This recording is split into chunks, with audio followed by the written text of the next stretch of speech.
అప్పులు తీర్చడాన్ని మరిచిన గత ప్రభుత్వం తప్పుడు విధానాలను సరిచేస్తున్నాం.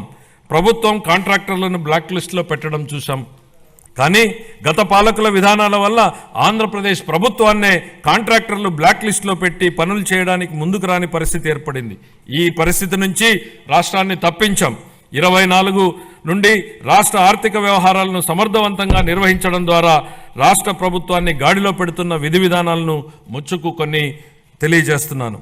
జూన్ 12, 2020 నాటికి ఉన్న 23,556 కోట్ల రూపాయలను వేల కోట్ల రూపాయల బకాయిలను చెల్లించాం. అధ్యక్ష, గత ప్రభుత్వం 93 కేంద్ర ప్రాయోజిత పథకాలను నిలిపివేసింది. 9,371 కోట్ల రూపాయల బకాయిలను చెల్లించడం ద్వారా 74 పథకాలను మా ప్రభుత్వం పునఃప్రారంభించింది.